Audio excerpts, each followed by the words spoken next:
Image via Shutterstockby Louise Matsakis. Despite all the bluster and drain the swamp rhetoric, the first year of Donald Trump's presidency has laid waste to the very pretense of good government. Billionaires with flagrant conflicts of interest dictate economic policy. The president and his immediate family constantly draw cameras and bodies to commercial properties they own, and along the way get richer. The Trump Hotel in D.C. is a cesspool of lobbying by nebulous interests none of us can really understand. The legal system is apparently incapable of convicting anyone of corruption who is not caught on camera saying, "I am being bribed and I like it." The Republican Congress has been relentlessly pro-Wall Street, last month voting to roll back a not yet effective regulation from the Consumer Financial Protection Bureau (CFPB) that would have made it easier to sue banks. But until this week, the CFPB represented a lone brick in the vast federal bureaucracy that, at least when Congress didn't get in the way, was holding it down for the little guy. Now the Trump administration is using a bureaucrat's resignation to set the stage for the destruction of the agency.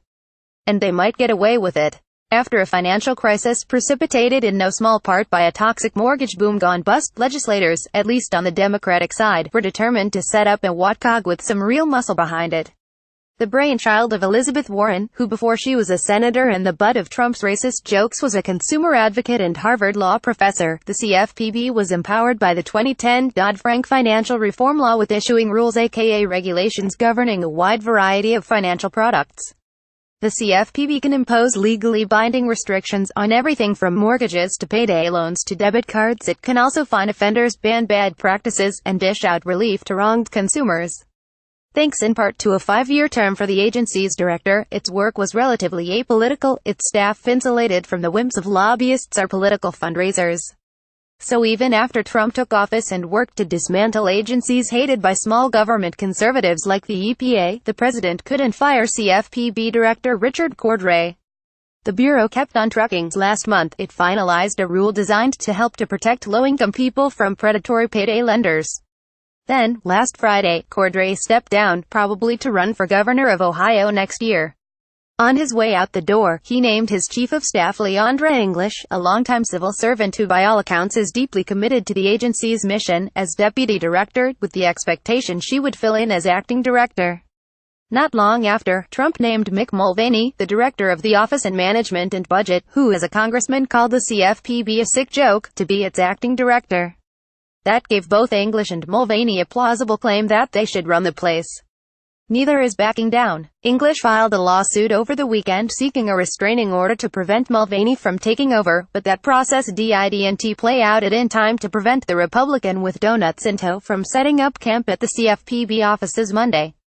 Mulvaney sent out a memo telling staff to disregard any instructions from English. She sent out her own email, and promptly ordered a 30-day freeze on rulemaking and hiring so he could dig into the agency's business. It's safe to say this strange showdown in what might seem like a far-flung corner of the American regulatory apparatus is still playing out. Mulvaney's staff went so far as to tweet images of him posting up at the office to assert control.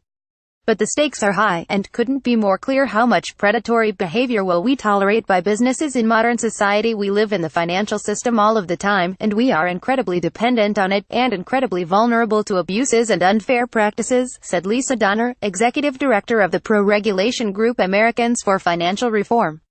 Whether that's Wells Fargo opening 2 million fake accounts or debt collectors chasing after people for debts they don't owe, or a student loan servicer servicing loans that leave people paying millions of dollars more than they should be, there is a huge amount of money and a huge amount of financial security at stake. Experts and advocates of reining in financial products generally see this fight as pitting vast moneyed interests against regular people, exactly the kinds of Americans Trump vowed to protect from banks and other nefarious evildoers during his faux populist campaign. Trump promised he wasn't going to let Wall Street keep getting away with ripping people off, said Donner. Here we really have a very concrete example of an agency that is hated by a portion of the industry it regulates because it's doing its job, because it's willing to take on powerful interests in order to make things work for the rest of us. But as president, Trump hasn't moved to support the CFPB's mission. Instead, he's joined other big business-loving Republicans in denouncing it, echoing financial industry trade groups that say they are choked with regulation and need more leeway to do what they like to consumers. In that tweet, Trump is apparently referring to the work of Cordray, who was installed in 2012 by President Barack Obama. The then Ohio Attorney General was seen as a less polarizing alternative to Warren, but he nevertheless waged war on predatory lenders and other shady financial players, winning almost $12 billion in relief for consumers overcharged or scammed by financial companies. A relatively small amount, when considering the size of the players in that game, but still. Most of the debate about income inequality has been focused on what people get paid.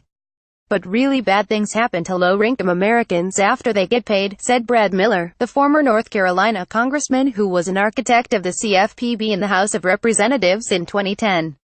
It's better than it was, but it's still there, and Americans know it, and they think somebody should be on their side. Public opinion is overwhelmingly in favor of the Consumer Financial Protection Bureau.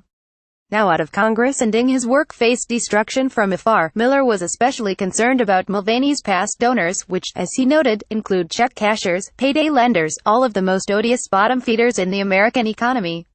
But goodies for his new staff aside, Mulvaney has another thing going for him: the support of the CFPB's in-house counsel, which seemed to endorse the Trump administration view of who gets to appoint Cordray's temporary replacement. That White House legal memo was reportedly authored by a guy who used to shill for payday lenders. For now, that means Mulvaney may be effectively in position to run the show. Even so, some experts like Miller, who helped write the law in question, suggested there might be teeth to English's case. The order of succession was very clearly laid out in the original law, and seemed to line up in her favor. On the merits, English has a strong claim, said Kathleen Clark, a law professor at the Washington University in St. Louis, who noted that the more recent and specific statute tends to have a stronger standing in court when it comes to disputes over appointments. In this case, she's referring to the Dodd-Frank law that passed just 7 years ago. The Federal Vacancies Reform Act being cited by the White House gives the president authority to install replacement department heads, but it passed back in 1998. The latter was also clearly intended to rein in federal appointments, not greenlight them. On the other hand, Clark continued, ominously, it's been assigned to a Trump judge. She was referring to Timothy Kelly, who started on the federal bench in September. The case had an initial hearing late Monday afternoon, but no immediate ruling came down.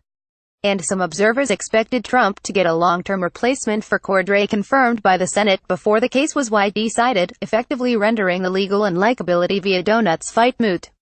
Meanwhile, Americans of all stripes could pay a serious price in their daily lives as businesses find new ways to screw them over. When someone on Wall Street says the word innovation, rest your hand on your wallet, Miller, the former congressman, told me. Those new practices will go unchallenged now. Correction 11,282,017. An earlier version of this story suggested the dueling appointments took place simultaneously when in fact Trump's appointment of Mulvaney took place a few hours later. We regret the error. Follow Matt Taylor on Twitter.